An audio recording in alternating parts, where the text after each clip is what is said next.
Welcome to this explainer, Journey of the Inquiring Mind, Understanding Agnosticism. I want you to take a deep breath, relax, and imagine for a second that you are just floating out there in the vast, starry expanse of space. Today, we're going on a journey together, a really calm and fascinating exploration into the profound beauty of human curiosity. We are going to look at how history's greatest thinkers, from ancient sages to modern scientists, have handled the absolute biggest mysteries of life. So let me ask you, how much of the universe do you actually know? Like when you look up at the night sky or think about what happens after we pass away, what answers do you really have? It's completely normal and totally fine if your answer is, well, I have absolutely no idea. In fact, as we're going to see, realizing you don't have all the answers is exactly where the magic begins. Way back over 2,000 years ago, the ancient Greek philosopher Socrates made a statement that absolutely shocked the influential people of his day. He essentially said, "I know that I know nothing." He looked around and realized that most adults were walking around pretending they had everything figured out, but he knew that admitting our own ignorance is actually the very first step toward true wisdom. Section 1. The power of asking why. Okay, let's dive right into this, because this sense of profound wonder isn't just for dusty old philosophers. Asking these massive existential questions is a perfectly natural and honestly super essential part of growing up. Actually, psychology research shows that during adolescence, right around the ages of 10 to 15, our brains undergo this amazing upgrade. Formal, abstract thought becomes possible. This means your developing brain is literally built to start wondering about the purpose of life, how the world came into being, and whether there is a higher power. It's just a natural biological and psychological stage. You are hardwired to seek the truth. And asking those questions is an incredibly powerful tool. Socrates revolutionized philosophy by using what we now call the Socratic method. It's a form of cooperative dialogue that uses really sharp, incisive questioning to stimulate critical thinking. Think of it kind of like a relentlessly curious child who just keeps constantly asking why to every explanation an adult offers, trying to find that foundational truth underneath.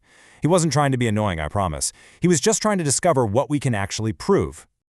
Section 2. What is Agnosticism? Now, to better understand our own search for answers, it really helps to understand the specific vocabulary we use to categorize our beliefs and our doubts. Like, how do we label the different ways people view the universe? Right, so look at how these two concepts perfectly contrast the most common absolute stances on religion. On one side, we have theism, which is the belief in one or more gods. Almost all the world's major religions use this as their core. And then, on the totally opposite side, we have atheism, which is the belief that no deity exists beyond the physical realm. But what if you just aren't ready to make an absolute claim either way? Well, that brings us to agnosticism. It's derived from the Greek words a, meaning without, and gnosis, meaning knowledge, so it literally translates to being without knowledge regarding the existence of gods. It's absolutely crucial to understand that agnosticism is not just a lack of belief, and it is definitely not a sign of weakness. It is a very deliberate, thoughtful stance on what human beings can actually know for sure. The term itself was first coined back in 1869 by a British scientist named T.H. Huxley. As a scientist and an educator who strongly supported Charles Darwin's ideas on evolution, Huxley believed it was just wrong for anyone to claim certainty about something unless they could produce the logical evidence for it. He saw doubt as an honest, honorable, and a highly scientific way of looking at the world. Section 3. Teapots and Hidden Worlds. To really grasp why thinkers like Huxley felt this way, we have to look at how our brains perceive reality. Let's explore some playful and totally mind-bending ideas from modern philosophy. The philosopher Immanuel Kant made this famous distinction between two realms. The first is the phenomenal realm. This is the physical world of sensations and appearances that scientists can measure and experiment on. The second is the noumenal realm, the realm of metaphysics, underlying essences, and things like a divine creator. Think of it kind of like a video game. The phenomenal realm is the graphics and the characters you can interact with on your screen, while the noumenal realm is the invisible code running underneath it all that you can't actually ever see. Kant concluded that our amazing human brains are only equipped to measure the physical world. We just never have a direct sensation of a divine essence. And because we are permanently bound to our physical senses, science simply cannot answer whether a divine essence exists. We are forced to be agnostic about it, because the tools we use to measure reality simply can't reach that far. Decades later, the philosopher Bertrand Russell came up with a brilliant, really funny story to explain this concept further. I want you to imagine that I told you there is a tiny teapot, far too small for our most powerful telescopes to see, just orbiting the sun, somewhere between Earth and Mars. Now, because you can't see it, you can't prove that it isn't there. But should you automatically believe me? So, the crucial point here is the burden of proof. You do not have to prove the invisible space teapot doesn't exist. The person who claims it does exist is the one who needs to provide the proof. Russell's teapot helps us understand how to think critically. If someone makes a massive claim about the universe that cannot be tested, agnosticism suggests we don't have to just accept it without a really good reason. Section 4. Ancient Wisdom and Mystery. As we shift from Western logic and science over to the vast, poetic cosmology of the ancient East, we find that this idea of honoring the great unknown isn't just a modern concept at all. Thousands of years ago, ancient Indian sages sat in deep meditation in the majestic heights of nature, contemplating the exact same mysteries. The teachings of the Upanishads, which are these ancient philosophical texts from India, offer a beautiful way of looking at the ultimate reality, which they called Brahman. And there is a phrase that brilliantly illustrates their approach, neti, neti, which translates to, not this, not this. The sages realize that any time you try to define the ultimate, infinite truth with our limited human words, you just make it too small.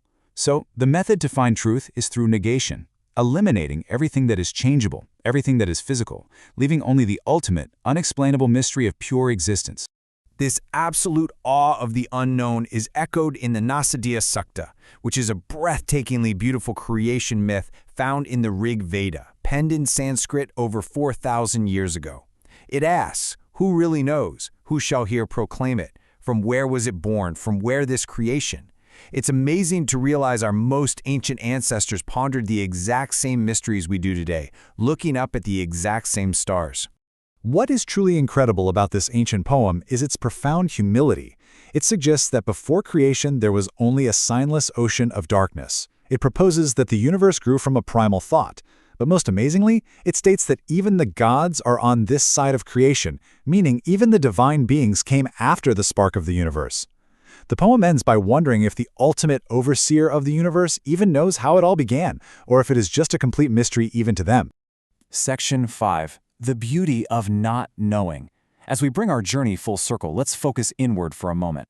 Let's think about your own cognitive and spiritual growth and how we can apply all this ancient and modern wisdom to our everyday lives.